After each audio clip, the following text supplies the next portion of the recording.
Another Country is the first song we wrote with New Big Country in mind, and I heard the title while the band were on stage jamming on the main riff of the song, which Bruce had written, and I was sitting in the other room. I was in the dressing room and heard this music. And what's that? That's not one of the Big Country songs that I know.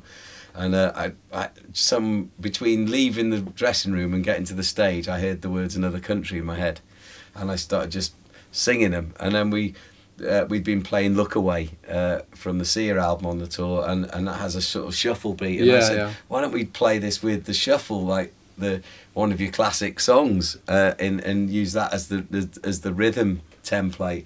And Mark seized on that, and all of a sudden we started playing it, and just naturally the chorus evolved, and it became it was almost written within seconds, wasn't it? It wrote itself. It was as if we were receiving the song. Yeah, it was that moment of changing the tempo as well. You know, Mike feels things in the guitar. There's all these rhythm. You know, it's a whole.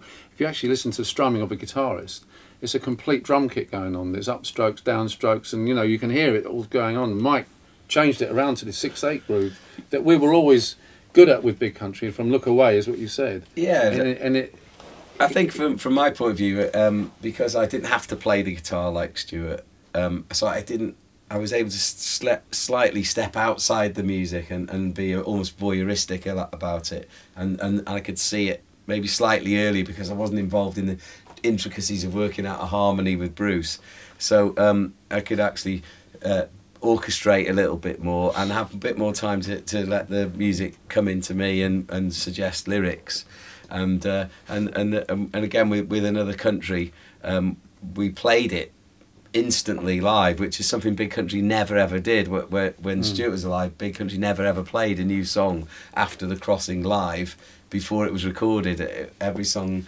post the Crossing was recorded and then played live.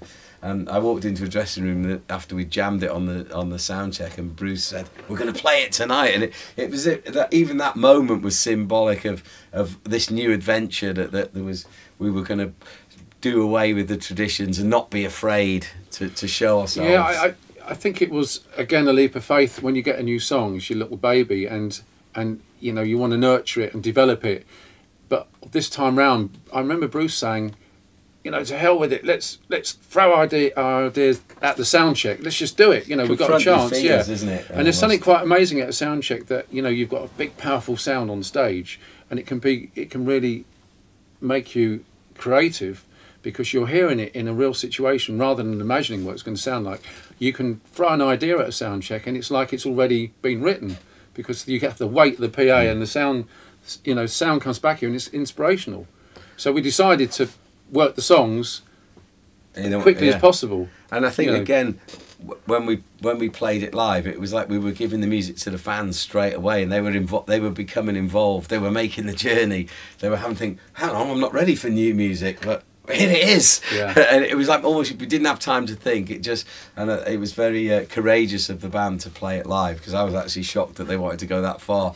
And I had to write the lyrics on and have them on pieces of paper on the monitors, and we never said anything. We just went on and played it. We never introduced it. We just played it, and you could see people looking around going, "Is this a B-side? Is this off an album I don't know?" And it quickly spread on the internet, and the fans were commenting on YouTube about this new song. They didn't know where it was coming from, and they were trying to track it down as to what it was, and it led us back to the original Big Country producer Steve Lillywhite, who produced the Crossing album, because Steve heard the track in New York, and he was straight on the phone. "I want to work with a band. This is as good as anything they've done."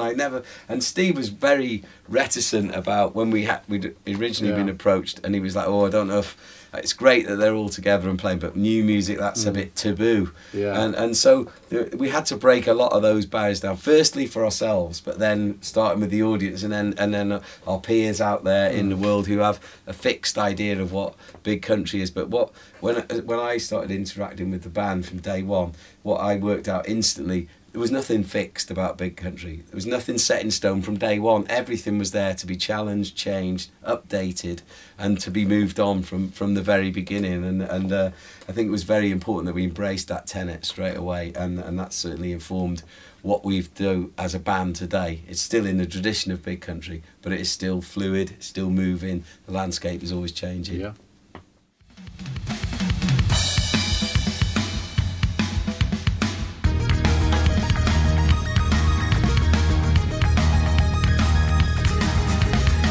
In another country, I lay me down beside still water. I dream of